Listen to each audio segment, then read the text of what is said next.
ሰላም እንደምን ቆያችሁ የኢትዮ ቮይስ ዩቲዩብ ቻናል ቤተሰቦች። ኢትዮ ቮይስ ዛሬም እንደተለመደው ወደ እናንተ የተለያዩ መረጃዎችን ይዞ መጥቷል። ይህንን ቻናል ሰብስክራይብ፣ ሼር እንዲሁም ደግሞ የደወል ምልክቱን በመጫን ቤተሰብ እንዲሆኑ እንላለን።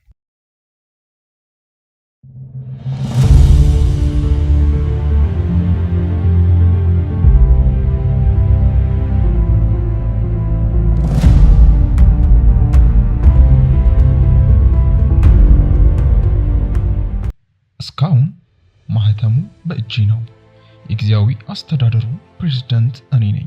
አቶ ጌታቸው ረዳ በግልጽ ይህንን ተናገሩ። እስካሁን ድረስ በጊዜያዊነት አስተዳደሩ ፕሬዝዳንት ላይ የተደረገ ለውጥ እንደሌለ ገልጸዋል።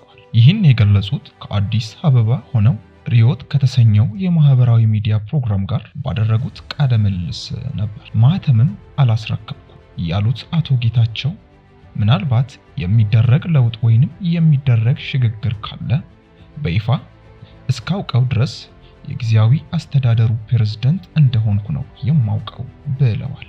ጉዳዩ ይህንን ያህል ሊያጨቃጭቅ የሚገባ አልነበረም፣ ግን እስካሁን ማህተሙ በእጄ ላይ ነው ያለው ሲሉም ተናግረዋል።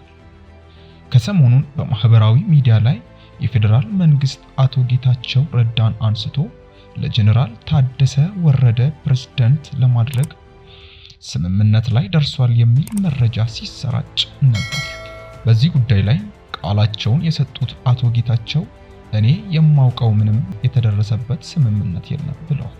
ጊዜያዊ አስተዳደሩ 2 ዓመት ሞልቶታል። እንዳለመታደል ሆኖ የተቋቋመበትን ዓላማ ፈጽሞ በምርጫ ለሚመረጥ መንግስት የሚያስረክብበት ጊዜ ነበር ያሉት ፕሬዝዳንቱ በተቋቋመበት ደንብ መሰረት ሌላ ተጨማሪ 6 ወር በፌዴራል መንግስት ካቢኔ መራዘም ይኖርበታል ብለዋል። ባለፈው ሳምንት ወደ አዲስ አበባ የመጡት አቶ ጌታቸው በቀጥታ ከዚህ ጉዳይ ጋር ባይሆንም አጠቃላይ ከጊዜያዊ አስተዳደሩ ስራዎች ጋር በተያያዘ ስለማራዘምም ጭምር ጠቅላይ ሚኒስትር አብይ አህመድ ጥያቄዎች ስለነበራቸው ተገናኝተው አጭር ውይይት ማድረጋቸውን ጠቁመዋል። ከጠቅላይ ሚኒስትሩ ጋር ውይይት ያደረኩት ብቻዬን ነው። ባደረግነው ውይይት የ2 ዓመት የ6 ወር እስከ ምርጫ ሊሆን ይችላል አላውቅም። የፌዴራል መንግስት አዋጅ ላይ የሚመሰረት ነው የሚሆነው። መራዘም እንደሚኖርበት፣ ጊዜያዊ አስተዳደሩ ቀጣይነት እንዲኖረው ፈቃደኝነት እንዳለ፣ የ2 ዓመት ጉዞውን በዝርዝር አይቶ ቀጣይ አቅጣጫዎችን በሚመለከት ለውጥ ያስፈልግ እንደሆነ ለውጥ የሚደረግበት በአንድ ወይንም በሌላ መንገድ የትግራይ ጊዜያዊ አስተዳደር እድሜ የሚገኝበት አስተዳደር ያልሰራቸውን ስራዎች ማጠናቀቅ የሚችልበት ተጨማሪ እድሜ በሚገኝበት ጉዳይ ላይ እኔ ባለሁበት እንደሚመክር ነው የማውቀው ሲሉ ጠቁመዋል። ከዚህ በኋላ ጠቅላይ ሚኒስትሩ የቲፒኤልኤፍ ጉባኤ አድርጌያለሁ የሚለውን ወኪል ወገን እንዳገኙ አውቃለሁ። ባገኙበት ወቅትም ተመሳሳይ መልእክት እንዳስተላለፉ ነው የሚገባኝ ብለዋል። ከዚህ ውጪ እገሌ ይሁን እገሌ አይሁን በሚል ጉዳይ ላይ እስካሁን በበኩሌ የሰማሁት ነገር የለም።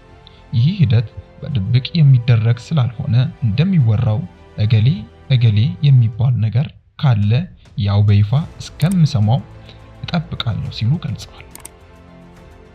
እንዲህ ያለ ነገር ርዕስ ሊሆን አይገባውም ነበር። እኔ እስካሁን ከጠቅላይ ሚኒስትሩ ጋር ያደረኩት አጭር ውይይት ከዚህ ጋር የተያያዘ ነው። የማራዘምም ጉዳይ የህግ ስርዓት ያስፈልገዋል። እስከዛው የጊዜያዊ አስተዳደር ፕሬዝዳንት እኔ ሆኜ እቀጥላለሁ ሲሉ አቶ ጌታቸው ረዳ ይህንን በይፋ ተናግረዋል።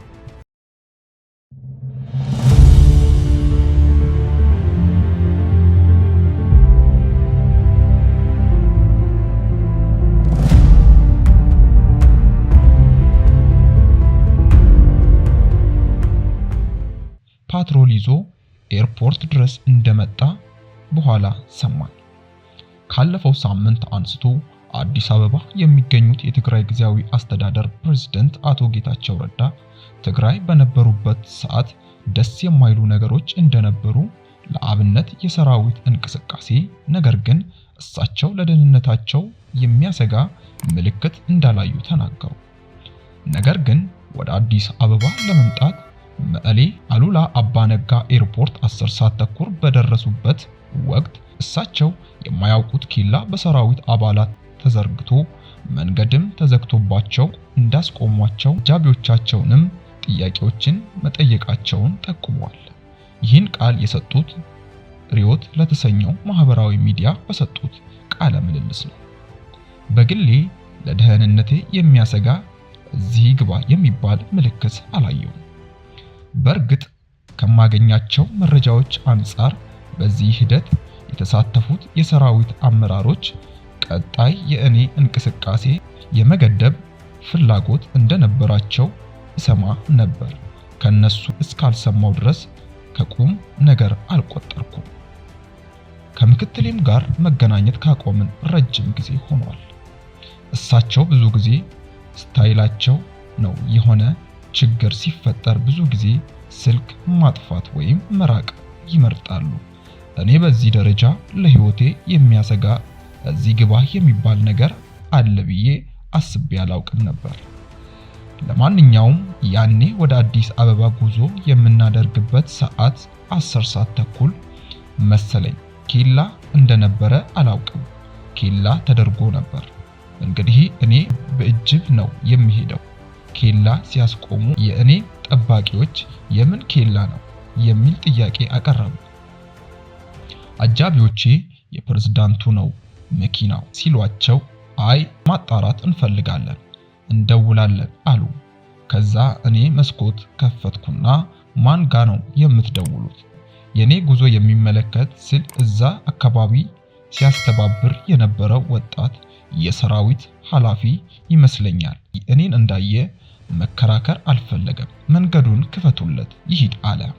አዲስ አበባ እንደገባን የነበረውን ሁኔታ ስናጣራ ኬላው ዝም ብሎ ተራ ኬላ እንዳልነበር፣ በነገራችን ላይ ምንም አይነት ኬላ መንግስት ሳያውቀው መቀመጥ አይችልም። ከዛ በኋላ ኳቸው መረጃዎች ግምት ውስጥ በማስገባት ምናልባት ጫን ያለ ስራ ለመስራት ፍላጎት እንደነበራቸው፣ እንዲህ ያለው ኃላፊነት የጎደለው ተግባር ምንም ነገር ባይፈጥርም ጭምር እጅግ አደገኛ ተቀባይነት የሌለው ተግባር እንደሆነ ብቻ ነው የማውቀው።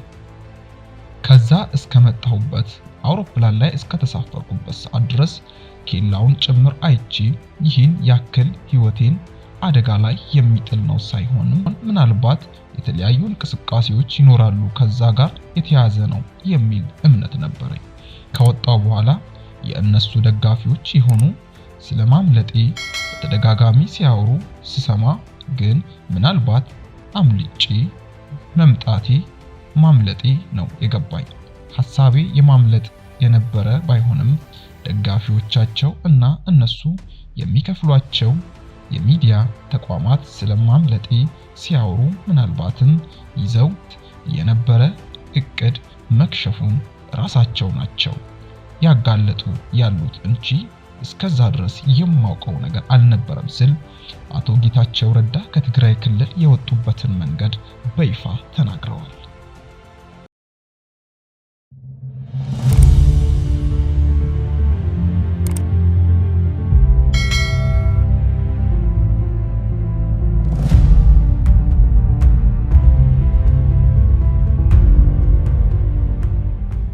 ቻናላችንን ሳብስክራይብ፣ ላይክ፣ ሼር እያደረጋችሁ እንዲሁም የደወል ምልክቱን በመጫን አዳዲስ መረጃው እንዲደርሱ ያድርጉ።